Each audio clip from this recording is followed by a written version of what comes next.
ang ihanda ng Diyos para sa atin, no? Upang tayo po ay lalong magisin sa ating espiritual na buhay. Amen. At hinihingan ko po ang lahat na tayo po ay makinig upang tayo po lumago. Ano ho? Hindi lang po tayo basta Kristiyano nakaupo sa ating upuan, kundi tayo Kristiyano lalago dahil sa pakikinig at pakikinig ng salita ng Panginoon. Can you say amen? Amen. Palakpakan po natin ang Panginoon. Hallelujah! Glory to the living God. Amen. So, nung pong nakaraang linggo, ang aking pong topic ay kung hindi kaya sumapit ang Christmas Day. O kung hindi kaya ipinanganak ang ating Panginoon. O, at ngayon naman po ay talakayan natin yung kapag napili kong title. Upang tayo po ay magising sa ating buhay, espiritual. O? Amen. Ang sabi po natin pag-aaral na ngayon ay kapag wala ng buhay. Ang ibig sabihin, may nagtanong sa akin, ano ibig sabihin ito? Kapag wala ng buhay. Ang ibig sabihin, ayoko naman talamakin o i-direct na mabuti yung ibig sabihin ko ng topic ngayon. Nang ibig sabihin nito, kung ikaw ay patay na. Di po ba? Kapag wala ng buhay. At ating pong tutunghayan ang Lucas chapter 16 verses 19 to 31. No? Pero bago pong lahat, mga kapatid, malapit na ang wakas. Pero wala po isa man sa atin na nakakaalam kung kailan ito darating o mangyayari sa ating buhay. Po? At wala tayong idea kung ilang pa ang natitirang oras at panahon ng ating buhay bago natin makasama ang Panginoon doon sa kabilang buhay. Sabi nga ng Mateo 6:27, sino sa inyo ang makapagpapahaba ng kanyang buhay ng kahit isang oras? Meron po ba? Wala. Tanging ang Diyos lamang ang makagagawa nito. Kaya nga, kung paano tayo nabubuhay sa ngayon, ay napakahalaga. Sabi mo sa katabi mo, mahalaga ang buhay mo ngayon. Amen. Sapagkat, ang katotohanan ng buhay, tayo po, nakipanganak, doon po magsisimula yung buhay natin. No? At ito ay magtatapos sa kamatayan. Kaya nga po kapag ang isang tao ay namatay, ang nakalagay sa kanyang puntod ay yung death, o yung kanyang pangalan, yung date of birth, at meron pong das, at ang huli noon ay yung date of death. So, ang ibig sabihin, mula nang tayo isilang, narito po yung ating buhay ngayon. No? Itong pagkasalukuyan nating buhay ay ito, yung das. At ito ay magwawakas kapag nagkaroon na ng date of death. No ba?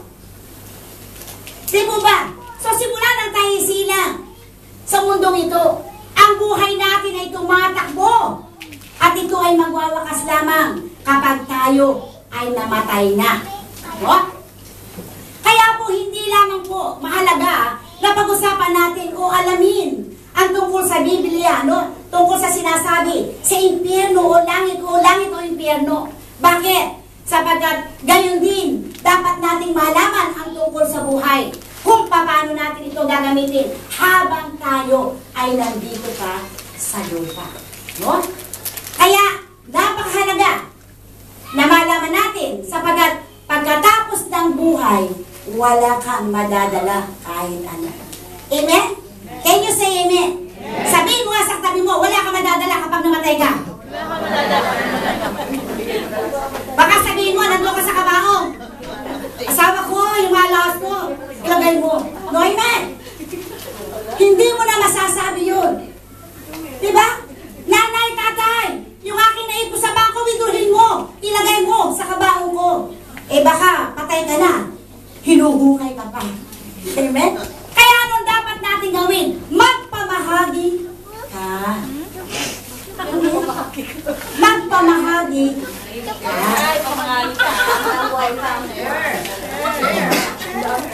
Magpamahagi ka. Sabi mo, magpamahagi ka. At ang pamamahaging ito, mga kapatid, ay hindi lamang tuwing araw ng Pasko, kundi sa lahat ng pagkakataon. taong ito. Ano bang iniisip ng tao? Walang iniisip ang tao, kundi magpamigay, magbahagi. Diba? Kagaya namin si Ceci. Naguluhan kami dahil kami napunta doon sa isang tindahan at kami bumili ng mga pang-giveaway. Bakit? Dahil Pasko. Ang ibang tao, marami silang iniisip, no? Na mga bagay upang ano bang kaparaanan, sa anumang kaparaanan ay makapagpamahagi sila ng kung ano meron sila. Pero kapatid kaibigan, dapat po tayo magpabahagi, hindi lamang tuwing araw ng Pasko, kundi sa lahat ng pagkakataon. Magpamahagi ka, hindi lang sa kapwa natin, kundi pati sa iglesia. Kayo sa amen? Magpamahagi tayo, hindi lamang sa kapwa-tao natin, kundi bahagi na din natin ng mga biyaya ang ating iglesia. Ang sabi nga po, no? Sabi nga po ng Mateo 6:19, huwag kayo mag-impok ng mga kayamanan dito sa lupa, dito may naninirang tanga at kalawang, at may nakapapasok na magnanakaw. Sa halip, ang sabi ng Proverbs 3:9, honor the Lord your God with your wealth. No? Si Yahweh ang handugan mo, bahagi ng kayamanan, pinakamainam na ani mo sa Kanya ay ibigay. Kaya ngayong Pasko, mga kapatid kaibigan, o ngayong Christmas, no?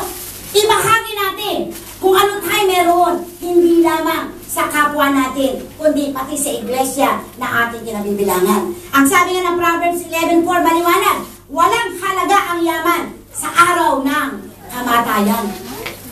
Walang halaga ang yaman sa araw ng kamatayan. Kaya kapatid kaibigan, every day is Christmas to all of us Christians. Lahat sa atin, Pasko, everyday. Kaya dapat tayo everyday din. Kung may nangangailangan at kaya mong ibigay, ibigay mo. Pero baka lang sabihin, uy, kahit mangutang ako, ibibigay ko. No, amen. Kung ano yung meron ka, ibahagi mo. Kung kaya mo. Pero huwag mong gawin yung hindi mo naman kayang ibigay. Can you say amen? Baka paglabas ito, ay mangungutang ako, pahiram ko sa aking pastor. Diba? Diba? Wag. Amen. So, tayo po mga kapatid, pag-aralan natin ngayon ang Luke chapter 16 verses 19 to 31. Isa-isahin natin ito. Sabi po dito, may isang mayaman nagdaramit ng mamahalin at syaga ng sagana sa pagkain araw-araw. At may isa namang pulubing nagngangalang Lazaro, tagtag ng sugat na nakalupasay sa may pintuan ng mayaman. 21. Upang mamulot kahit munong nahuhulog mula sa hapag ng mayaman. At doon nilalapit na siya ng aso at dinidilaan ang kanyang mga sugat. So makikita natin sa ating pag-aaralan na nilarawan ni Jesus ang dalawang lalaki. No? Ang mayamang Hudyo at ang isang pulubi na nagngangalang Lazaro. So nung pong Biyernes sa aming prayer meeting, meron po nag-exhort sa amin na natuto po kami, no? Kaya napakahalaga po ng prayer meeting kasi sa pamagitan ng prayer meeting, marami tayong matututuhan at maisishare sa bawat isa. Kaya kailangan po tayo po ay dumadalo ng prayer meeting. Ano po? Nung pong Biyernes, napag-alaman namin na bakit ba hindi binigyan ng pangalan ni Jesus yung mayaman? Na ang sabi lang, isang mayamang Hudyo. Pero yung pulubi, binigyan niya ng pangalan. No? Sa langit ba? Kapag halimbawa nandoon ka na, isusulat ka ng pangalan, mayaman. No, amen. So ang dahilan kaya mayaman lang inilagay sa kanya at binigyan ng pangalan si Lazaro sapagkat si Lazaro po ang nakasulat doon sa aklat ng buhay. At ang mayaman, hindi po naisulat sa aklat ng buhay. Nakalagay lang mayaman. Dahil kapag inilagay ng Panginoon, doon, sa langit, sa aklat ng buhay, pangalan mayaman. Maraming mayaman, di po ba? So, ito po yung tinatawag na, ano bang tawag ito? Common name? Ito ba yung common name? Na ibig sabihin, ito ay maraming nabibilang doon sa salitang yon, no? So, mayamang Hudyo. Subalit ang pulubi pinangalang Lazaro, sapagkat ang Lazaro ay nasulat sa silong ng langit. So, atin pong ilarawan ang dalawang ito. Sabi ng Bible, ang mayaman ay nabubuhay sa kasiyahan, kasaganaan at karangyaan, samantalang ang isa naman ay nasa kahirapan. Pinupuri ng mga taong isa at itinatakli naman o inahamak naman ang ikalawa. Yung una ay yung mayaman at at yung ikalawa ay yung pulubi. Ito ang katotohanan ng buhay. Di ba? Kapag ikaw ay mayaman at marami kang pera, marami kang kaibigan. Di ba? Marami kang kaibigan. Tumatango si Sister Banji. Kapag ikaw ay mayaman at maraming pera, ikaw ay tinitingala ng tao. Ikaw ay sumusunod ng tao. No? At ito ang katotohanan ng buhay. Itong dalawa, itong isang mayaman at isang pulubin. At tanging ang mga aso lamang ang nagmamalasakit sa pulubin, si Lazaro. No? Tanging mga aso lamang ang makikita natin nagmamalasakit. At meron po akong isang ilustrasyon. May isang bata po at may isang executive. Sila po ay nagkasabay sa pangmasyal. Ang executive ay meron dalang isang magarang kotse. At ang kotse nito ay nakapark sa isang lugar na siya ay nakikinig ng mga awitin. Habang may isang bata po at ang bata ng ito ay, ito pong batang namamasyal ay may kasamang kapatid na naka-wheelchair. Siya po ay kumakatok sa pinto, sa bintana ng executive na ito. Ayaw niyang pansinin. Sabi ng executive, ayaw niyang pansinin. So, ang ginawa ng bata, kinatok na kinatok hanggang sa magkaroon ng crack ang kanyang salamin. So, na magkaroon ng crack ngayon, lumabas yung tao, yung lumabas sa executive. Ano ba? Ano ba kailangan mo? Bakit sinira mo pa ang kotse ko? Hanggang sa makita niyang yung palang kanyang kapatid, yung palang kapatid ng batang yun ay nakahandusay na duguan doon sa kanilang kinalalagyan. Nahulog siya sa wheelchair. Kung kaya nagdudugo ang kanyang ulo at ang kanyang at ang ibang parte ng katawan. At ang sabi ng lalaki, ano ba ang kailangan mo? Kasi po ayaw niyong makinig sa akin. Kaya po, kumatok po ako nung kumatok hanggang sa mabasag. Ako ba yung hingin ng paumanhin? Sabi ng bata, tingnan niyo po yung kapatid ko, kaya po ako kumakatok. At siya po ay nagulat sapagkat nabangkad sa kanyang mga mata ang isang batang duguan. Isang batang duguan. No? Na hindi niya inalintana na sila ay tulungan nung unang kumatok ang bata. At itong tao ito ay nabagbag naman ng damdamin. No? Ang ginawa, sabi ng bata, tulungan niyo po kung isa kayo muli sa wheelchair upang kami makaalis at si Madal at mabigyan ng lunas. Ang ginawa ng executive na yun, dinampot niya ang bata, hindi sa wheelchair dinilagay, kundi sa kanyang magarang kotse, kahit na maduguan ang kanyang kotse. At siya mismo ang nagdala sa ospital. Amen. At pagdating po sa ospital, siya pa rin po ang nagbayad. O kaya't ang sabi ng batang luhaan, maraming salamat po. At ang lalaking executive ay bubuko-buko ang lalamunan na hindi nakapagsalita at tinapik lang sa balikat yung batang may kapatid na may kapansanan. No? Tayo po mga kapatid, ang Diyos po ngayon ay bumubulong sa atin. Mga tenga at nagsasalita sa ating mga puso. Minsan, kapag wala tayong panahon na makinig, kailangan pa tayong batuhin o ng mga brakes o kailangan pa natin katukin ang kotse at mabasag ang salamin ng kotse bago natin sundin ang Panginoon sa kanyang salita. No?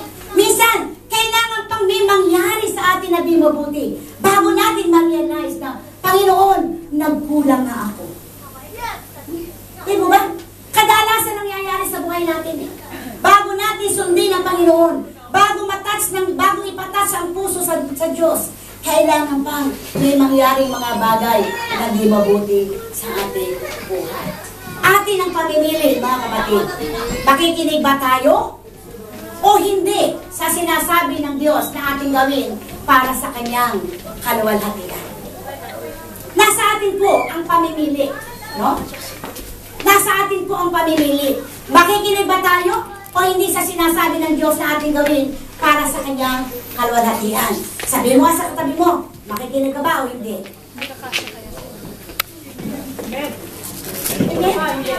Makikinig ka ba o hindi? Di po ba? Makikinig ba tayo sa Diyos? Amen!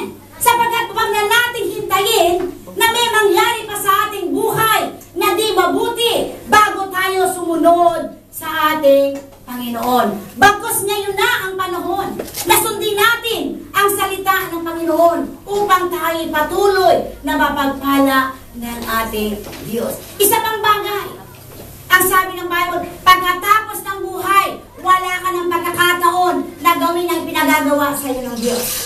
Bakit? Kasi patay ka na nga eh. Kapag ba ito ay namatay na, may magagawa ka pa ba? Wala na. Kaya hanapin natin ang Diyos at gawin ang kanyang kalooban bago mahuli ang lahat sa ating buhay. Can you say amen? Amen. Pagkatapos ng buhay, wala na tayong magagawa. Kaya ngayon na, ang araw, ang simula na gawin natin ang mga bagay na kalooban ng Diyos bago mahuli ang lahat. Ang sabi ng Bible, walang sino man sa atin ang makapagsusuglong ng ating buhay kahit isang oras man lamang. Walang nakakalam kung kailan tayo mamamatay, babawian ng buhay. So, kaya gawin na natin. Anong sabi ng 22? Namatay ang pulubi at dinala ng mga anghel sa piling ni Abraham. Namatay rin ang mayaman at inilibing. Anong pinatutunayan dito ng ating Panginoon? Mayaman ka man o mahirap, iisa ang patutunguhan natin, kamatayan. Can you say amen? Amen. Subalit, ang atin lang pagkakaiba, yung patutunguhan. Anong sabi ng 23? Sa gitna ng kanyang pagdurusa sa Hades, tumingala ang mayaman at kanyang natanaw sa malayo si Abraham, kapiling si Lazaro. Sabi ng 24, at sumigaw siya, yung mayaman ang sumigaw, Abang Abraham, mahabang po kayo sa akin. Putusan ninyo si Lazaro na isawsaw sa tubig ang dulo ng kanyang daliri at palamigin ang aking dila sapagkat naghihirap ako sa apoy na ito. Isipin mo, nasa impyerno na, makasarili pa rin. No? At ibig pa rin niyang ituring na alipin si Lazaro. At ano pa ang ibig ipahiwatig sa atin dito ng Biblia? Kapag pala tayo namatay, yung ating mga senses, naroon pa rin. Oh? Sa pagkatasabi ng Bible, nararanasan niya yung paghihirap sa apoy. Nang ibig sabihin, nararamdaman pa rin niya. Nakakaramdam pa rin siya. No? Ngunit sinabi sa kanya ni Abraham, anak, alalahanin mo, nagpasasa ka sa buhay sa ibabaw ng lupa. At si Lazaro ay nagtitiis ng kahirapan. Ngunit ngayon inaalim siya nito. Samantalang ito naman ay nagdurusa. Ano ba ang sabi? Higit sa lahat, inilagay sa pagitan natin ang isang malaking bangin upang ang mga nariyan ay hindi makaparinig. No? So minsan, minadinig tayo. Dito lang naman itong hirap nito. Pag ako'y namatay, wala na akong alam. Amen. Kapag tayo'y namatay, may alam pa rin tayo. May mararamdaman pa rin tayo. No? So, dumating ang panahon, ang sabi ng Biblia, ng kanilang kamatayan, at sila inusgahan ay sa kanilang ginawa dito sa lupa. Si Lazaro ay dinala ng mga anghel sa langit, habang ang mayaman ay dinala sa impyerno. Ito yung sinasabi ko kanina, yung mangyayari sa buhay natin, isa, mamamatay tayong lahat. Subalit, ang pagkakaiba natin ay yung pupuntahan pagkatapos ng kamatayan. Kung ikaw ay susunod sa Panginoon, doon ka sa kanyang piling. Kung ikaw ay hindi susunod sa Panginoon, doon ka sa piling ng kalaban. So, ang mayaman ay napunta sa impyerno, hindi dahil sa siya mayaman. Ito po ang gusto ko ipaliwanag sa atin. Yung mayaman ay napunta sa impyerno, hindi dahil siya ay mayaman. Ako personally, ikaw, tanongin ko ba, gusto mo ba yumaman ka? Ayaw mo. Sino may gusto ng yaman dito? Ako personally, gusto ko dito sa lupa, ako yumaman. Gusto ko yumaman ako, na mabili ko ang lahat ng bagay. Bagamat meron na tayong yaman doon sa langit. No? Pero, yung yaman na ito, na ibibigay sa atin ng Diyos, hindi ito ang makapagdadala sa atin sa impyerno. Kundi kundi yung pagmamahal natin sa ating kayamanan at iba pang mga bagay higit sa Diyos. Amen? Higit sa Diyos. Baka matakot ng mayaman o sabihin natin sa mga mayayaman, oy, pupunta ka sa impyerno. No, amen. Hindi yung kayamanan ang magdadala sa atin sa impyerno. Kundi yung pagmamahal natin sa ating kayamanan. Ang sabi ng 1 Timothy 6:10, sapagkat ang pag-ibig sa salapi ang siyang ugat ng lahat ng kasalanan. Sapagkat ang tao, kapag may pera, malakas ang loob eh. No? Diba? Malakas ang loob. Kahit makipag-away, may pera naman ako. Wala ka. Ay po ba? Sapagkat ang pag-ibig sa salapi ang siyang ugat ng lahat ng kasalanan. Hindi yung yaman, kundi yung pagmamahal mo sa yaman. At pakinggan natin ito mga kapatid, nang mamatay ang mayaman at napunta sa impyerno at saka lamang nabuksan ang kanyang isipan. No? At nang oras din yun, naunawaan niya kung ano ang kanyang ginawa habang siya ay nabubuhay. Ang mayamang ito, nang siya ay mamatay, saka lamang nabuksan ang kanyang isipan. No? Ngayon pa lang mga kanyang ginawa ay hindi dapat. Kaya ano ngayon ang sabi ng ano? At kahit anong gawin niya at isipin, wala nang pagbabago magagawa sapagkat sa pagitan ng langit at impyerno ay may bangin. Upang sino mang nasa langit ay hindi pwedeng makapunta sa impyerno at yung nasa impyerno ay hindi na pwedeng lumipat sa langit. No? At isa pang bagay, ang kahatulan ay nagawa na ng Diyos. Tapos na. It is finished. No? Hindi na pwedeng bigyan ng pagkakataon ng sino mang mahusgana dahil ito ay tapos na. Kaya po sa ating buhay bilang Kristiyano, huwag natin sabihin, bata pa ako. Hindi pa ako mamamatay. Eh yun yung bata nasa sinapupunan pa lang, nalalaglang. Yung batang bago pa lang sinisilang namamatay. 1 taon namamatay, 2 taon. Ang ibig sabihin, walang nakakaalam kung hanggang kailan ang buhay natin. Kaya ito na ang panahon na tayo po'y patuloy na magsaliksik ng salita ng Diyos at patuloy nating sundin ang salita ng Diyos. Can you say amen? Amen. Palakpakan po natin ang Panginoon. Hallelujah! Glory to the living God. Tandaan natin, 2 lamang ang patutunguhan ng tao. Huwag nating isiping may purgatorio. No, amen. Sa Biblia po, walang purgatorio. Sapagkat kung may purgatorio, lahat tayo magpapakasama na. Sapagkat sa purgatorio, doon tayo ipapanalangin ng ating mga kamag-anak upang mapunta tayo sa langit. Can you say amen? Dalawang lugar lamang ang ating patutunguhan. Langit o impyerno. Sa piling ng Diyos o sa piling ni Satanas. Amen? Walang palakasan sa Diyos. Kasi minsan naiisip natin, may purgatorio, na kapag ako'y namatay, marami akong kamag-anak, mananalangin araw-araw. Pinananalangin nila araw-araw. Minsan na araw, may 40 araw, mananalangin sila dahil doon sa namatay. Kapag kami namatay, mga kapatid kaibigan, hindi na natin sila maipapanalangin. Bakit? Tapos na. Nahusgahan na. Ano ang sabi ng Bible? Hebrews chapter 9 verse 27. Itinakda sa mga tao na minsan lamang mamatay at pagkatapos ay ang paghuhukom. Nang ibig sabihin, kapag namatay ka na, it is finished. Kung ikaw ay nanampalataya, doon ka sa langit. Kapag ito ay hindi nanampalataya at di sumunod sa Diyos, doon ka sa dagat-dagat ng apoy ng impyerno. Sabi mo, sa tabi mo, saan mo ba gusto? Gusto. Sila sasagot. Amen po ba? No? Saan mo ba gusto? Siyempre ang lahat sa langit. Meron ba magsasabing, gusto ko sa impyerno? Wala. Lahat tayo sa langit ang gustong patunguhan. Di po ba? Subalit, ang tanong, sumusunod ka ba sa Diyos? Nananampalataya ka ba ng tunay sa Diyos? Yun ang tanong eh. Kasi tayo, gusto ko sa langit, ako sa langit. Yung katanungan, sumusunod ka ba? Sinusunod mo ba ang Panginoon? Kaya nga mga kapatid, habang tayo may buhay, habang tayo may oras at panahon pa, hanapin natin ang Diyos at kaibiganin natin siya. Pagsisihan natin mga kasalanan at mamuhay para sa Diyos. Pagsisihan natin ang ating mga kasalanan at tayo mamuhay para sa Diyos. Do you agree with me? Talapakan po natin ang Panginoon. Hallelujah! Glory to the living God. Huwag lang tuwing araw ng Pasko o tuwing araw ng New Year. Panginoon, may New Year's resolution. Ay, ito. Hindi ko na gagawin ito. But after New Year, balik ka na naman sa iyong dating gawain. Kapatid kaibigan, tayo mga Kristiyano, kapag pinagsisihan natin ang ating mga kasalanan, huwag na natin balikan pa. Talikuran na natin yung mga kasalanan at tayo mamuhay kasama ang ating Panginoon. Katotohanan na lahat ay nagkakasala at walang nakaabot sa pamantayan ng Diyos.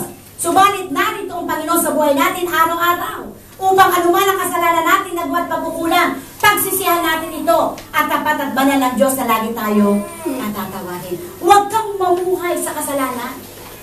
Huwag kang mamuhay sa kasalanan, kundi ikumpisan mo sa Diyos.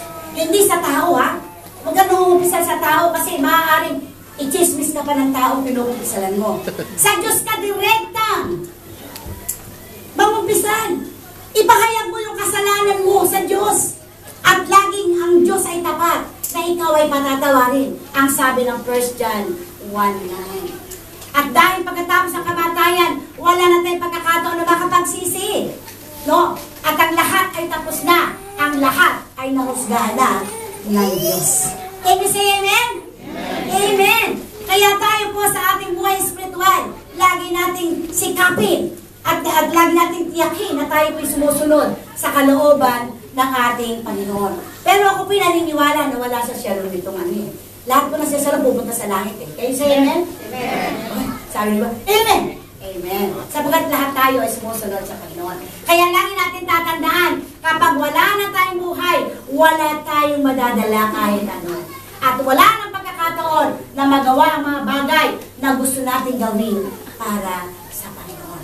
Kaya ito na ang oras, ito na ang panahon. Gawin natin ang mga bagay na kalooban ng ating Panginoon. Huwag mo lang hintayin na may mangyari pa sa buhay mo. No? Minsan, di ba yung mga naghihingalo, tatawagin ng mga pastor, mga elder, o yung sinatawag nilang pari, at sasabihin, pakumpisan at para mapunta sa langit. Hintayin pa ba natin maghingalo tayo bago tayo kumilala sa Diyos? No, amen. Hanggang bata pa, kagaya namin ni Sister Rebecca, ni Kumadre, habang bata pa tayo maglingkod, kumilala, sumunod sa kalooban ng ating Panginoon. Can you say amen? Palakpakan natin ang Diyos. Hallelujah. Glory to the living God. Amen. Pasko na. Christmas na. No? Bakit? Sabi ka lang. Sapagkat sa langit, kontrolado na tayo ng Diyos. At kung sa impyerno naman tayo tutungo, kontrolado tayo ni Satanas. No? Wala na tayong magagawa eh. Wala tayong magagawa. Kung nandun ka sa impyerno, hindi ka po pwede, oy, Panginoon, dalhin mo ako dyan. Tapos sabi siya ni Satanas, ano ba? Wakat ikaw yung anak ko. Hindi ka po pwede, kontrolado kita. At talagang hindi ka po pwede dahil ikaw ay nahusgahan. Kaya tayo po mga kapatid kaibigan, sikapin natin na tayo po ay makasunod sa kalooban ng ating Panginoon. At isa pang bagay na mahalaga, habang tayo ay may buhay at habang tayo ay may lakas, humayo tayo at ipamahagi ang mabuting balita ang kanyang salita. Bakit? Dahil pagkatapos ng buhay, hindi ka na magagamit sa kaligtasan ng iba. Kaya ngayon ang panahon, ipamahagi natin ang kanyang salita. No? Sabi ng 27, at sinabi ng mayaman, kung gayon, o amang Abraham, ipinamamalik ko sa inyong papuntahin si Lazaro sa bahay ng aking ama. Sapagkat ako'y may 5 kapatid na lalaki, paparoonin nga ninyo siya upang babalaan sila at hindi sila umantong sa dakong ito ng pagdurusa. 29. Ngunit sinabi sa kanya ni Abraham, nasa kanila ang mga sinulat ni Moses at mga propeta. Pakinggan nila ang mga iyon. Hindi po sapat ang mga iyon, tugon niya. Ngunit kung pumunta sa kanila ang isang patay na muling nabuhay, tatalikdan nila ang kanilang mga kasalanan. Sabi ng 31, the last verse, sinabi sa kanya ni Abraham, kung ayaw nilang pakinggan ang mga sinulat ni Moses at ng mga propeta, hindi rin nila paniniwalaan kahit ang isang patay na muling nabuhay o nagbalik. No? So kung isipin natin, ang mayaman, nasa lugar na ng paghihirap, hindi pa rin nagbabago. Nananatiling pa rin ang kanyang pagkamakasarili. Bakit? No? Sapagkat nung titignan natin, no?